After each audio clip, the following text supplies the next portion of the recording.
Be formless, shapeless, like water. Now, water can flow, or it can crash. Be water, my friend.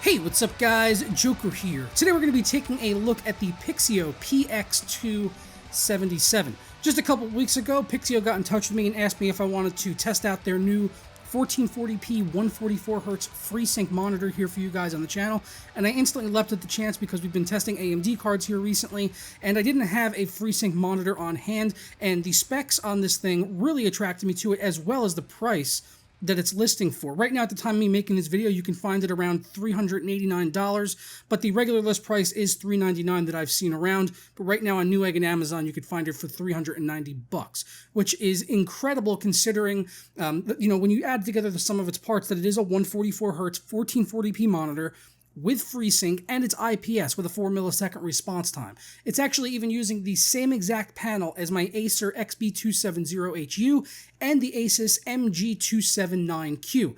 So those are both over $600 monitors that you can still buy today, and when they came out they were over $800.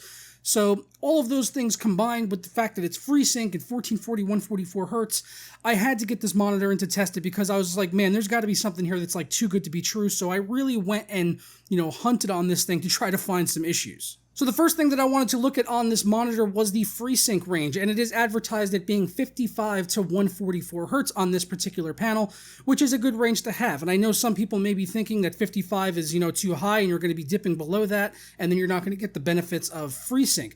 Well, thanks to low frame rate compensation from AMD, that actually will help resolve some of those concerns for you, because as long as your high end on the monitor's spec refresh rate for FreeSync is equal to or greater than 2.5 times the lower number, then you're going to be absolutely fine. So since we're 55 to 144 Hz, that means we're going to be able to get the low frame rate compensation support, which will help greatly diminish or even completely eliminate the judder that would be associated with VSync. So what is it like to game on a FreeSync monitor? Well, it's actually pretty damn close to gaming on one of my G-Sync monitors. When I was playing around in Overwatch and other games like Rise of the Tomb Raider, which I know on Rise of the Tomb Raider specifically, if I have everything maxed out, that game definitely dips down below into the mid-40s, and if I put it on DX11, it goes even lower than that, into the mid-30s, and I tested on both of those to just kind of see how smooth it would be and see if I could notice any, judder or stuttering on the screen or a tearing, anything like that. And I'm happy to say that even when I was dipping down into the 30s and 40s on that game with everything cranked all the way up, I was not seeing any judder. I mean, I could still tell that I was playing at, sub 50, sub 40 FPS when it did drop to those frame rates, but you don't get the massive lag spike that you would normally get with just ordinary VSync. So I was doing all of my FreeSync testing over DisplayPort 1.2 with the included cable that did come with the monitor. Other inputs on the monitor include a dual-link DVI, mini DisplayPort, and 2 HDMI 1.4 ports.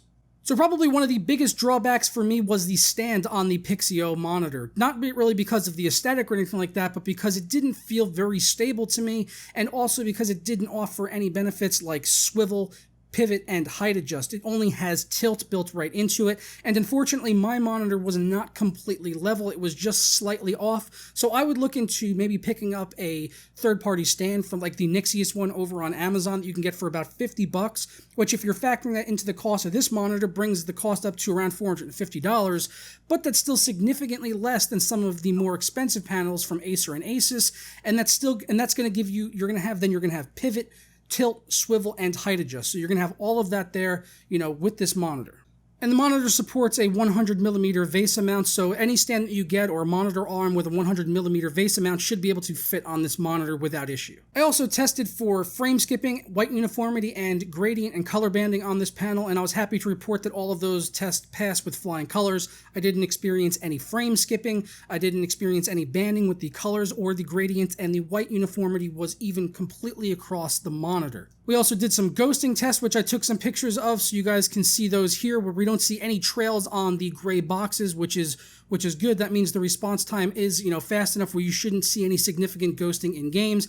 And the pixel response time of this monitor came in at 8 milliseconds, despite being advertised at 4 milliseconds. Traditionally, that number is actually higher if you go ahead and test it. Like my Acer XP270HU, looking around, I could see on other websites that tested at 8 milliseconds as well, so it seems to really be matching up with that panel right there. I tested for IPS glow and backlight bleeding, and I did have some glow in the bottom right corner of the screen, but it wasn't any significant amount where it impacted my enjoyment of the monitor, even in really dark scenes when I was gaming. I really just had to kind of go fishing for this, and if I put up an all black screen and turned out all the lights in the room and looked for it, then I could see it, but playing in a normally lit room during the day or gaming, I didn't see any of the IPS glow or backlight bleeding. So out of the box, this monitor did look a little bit dark, and the colors weren't that amazing. They weren't really popping for me, but thankfully I was able to just do some simple calibrations within the on-screen display and get the colors and the gamma correction and the brightness and the contrast exactly to where I wanted it to,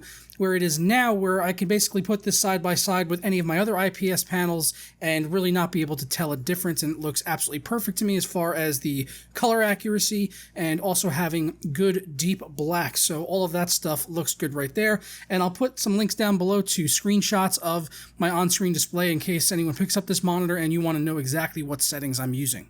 So yeah, I'm going to go ahead and get on out of here, guys. If you want links to where you can get the Pixio PX277, I will put a link down in the description below to the monitor, as well as that stand I was talking about. So, it really is a top-rate monitor at under $400, where you're getting 144 Hz, 1440p, and FreeSync. So I really can't find anything else out in the market right now that is competing with this. You're not getting an amazing stand, so you may want to go pick out, a third-party one from Nixius or whoever, Ergotech, whatever you want to get, or maybe you already have a monitor arm with a 100mm VESA mount, in which case you're going to be, off to the races already.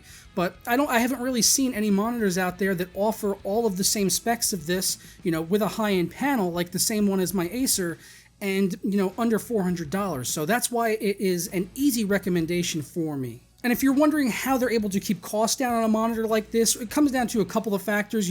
First, they are third-party sourcing things like the stand and the shroud for the monitor. So that's obviously going to help keep costs down, so they're not having to do any R&D and manufacture that stuff on their own. But also, as Pixio told me, they don't have any middleman in their production or supply chain. When you order a monitor on Amazon or Newegg, it's going directly from them to you, so that helps keep the costs down significantly. They said they're not using anything like B-graded or refurbished panels or circuitry, so you shouldn't have to worry about any of that.